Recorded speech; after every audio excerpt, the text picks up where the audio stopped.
Aonde será que a sua propriedade pode chegar do ponto de vista econômico-financeiro?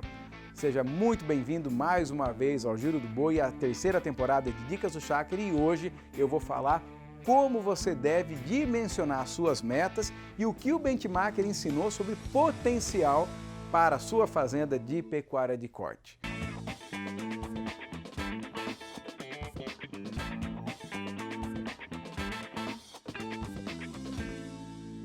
Um primeiro grande ponto, pessoal, é reconhecer que toda vez que eu organizo para onde eu estou indo, onde eu quero chegar, eu tenho que entender que eu tenho três grandes conjuntos de metas. As metas estratégicas, que é a última linha, é o resultado final, aquilo que é o mais importante. As metas táticas ou gerenciais, que é o que eu vou fazer para conquistar aquela meta principal. E as metas operacionais. Então eu tenho três níveis. E aqui, principalmente, eu quero te inspirar quais são essas metas estratégicas para que você realmente saiba para onde você deve ir e o que indica o seu sucesso. Ao longo de muitos e muitos anos, nós, o Instituto Integra, nós defendemos que o indicador mais importante era o reais por hectare ano, ou seja, quantos reais a fazenda deixou para cada hectare de área aberta. Mas como a única certeza da vida é que as coisas mudam, nós aprendemos que o reais por hectare ano precisaria de dois outros índices ajudantes, que ele sozinho muitas vezes não explicava o resultado de uma propriedade. Foi quando o Banco Estatístico, os mais de 60 consultores, os mais de 400 clientes nos ajudaram e nós chegamos à seguinte conclusão: não é apenas reais por hectare ano que deve ser colocado como um elemento de meta estratégica. Nós temos que ter outros dois com a mesma importância. E quais são? Reais dividido pelo valor do rebanho, que nós chamamos um índice chamado resultado pelo valor do rebanho. Ou seja, então eu tenho o resultado em reais por hectare, quanto eu ganhei em percentual sobre o que vale o meu rebanho. Você concorda que teu rebanho tem um determinado valor? Que você tem lá 500, 1.000, 1.500, 2.000 cabeças, isso é um valor do seu ativo, do seu patrimônio gado? Então, sobre esse valor do teu gado, você deve ter uma meta específica, que eu já vou falar qual deve ser. E aí, o terceiro índice estratégico é resultado sobre o que vale a propriedade.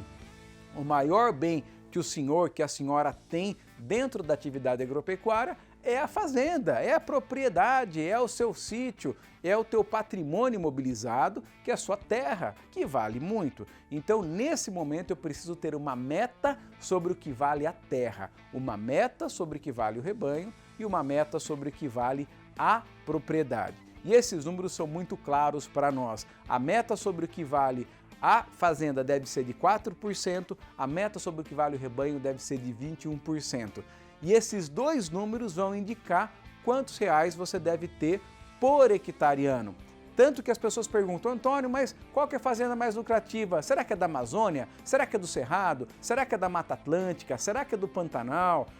Ou será que são as fazendas do Paraguai? Como será que essas fazendas se comportam? Então, analisando todas as fazendas agora em diferentes biomas, eu quero comentá-las todas junto aqui para você. O que eu queria dizer? Que quando você analisa reais por hectare sozinho, para dar um exemplo, muitas vezes uma fazenda de Pantanal, ela não tem uma condição agronômica para ter uma lotação de 4As, por exemplo, um ganho médio diário de 700 gramas, por exemplo. Muitas vezes a área alaga, você tem pastagem nativa, são áreas que não têm essa condição agronômica, diferente de uma região do norte do Paraná, uma área que você tem uma grama irrigada e vai produzir 30, 40, 50 arrobas. Então, se eu analiso apenas resultado por hectare, eu vou ser injusto com as fazendas que ficam em áreas menos produtivas e, consequentemente, menos valorizadas. Por isso que eu chamo a atenção de vocês que resultado pelo que vale a fazenda, sempre perseguindo 4%, é super democrático. Você pode ver que as fazendas top 30, por exemplo, da Amazônia, conseguiram 4,3% de resultado. Lembrando aqui só sobre área aberta, são 20% de toda a propriedade apenas que é aberta, então você tem o resultado desses 20% sobre todo o patrimônio deu 4%. No Cerrado 4,5%, na Mata Atlântica 3,8%, no Pantanal 3,5%. Então você percebe que mesmo em anos muito difíceis, como foi a safra 19-20 para Pantanal, por exemplo, você tem resultados sobre o patrimônio aí muito interessantes, né? É claro que esse ano, para quem é do Paraguai, eu sei que o Paraguai também assiste aqui o Giro, assiste as nossas dicas, esse ano foi um ano muito difícil para o Paraguai.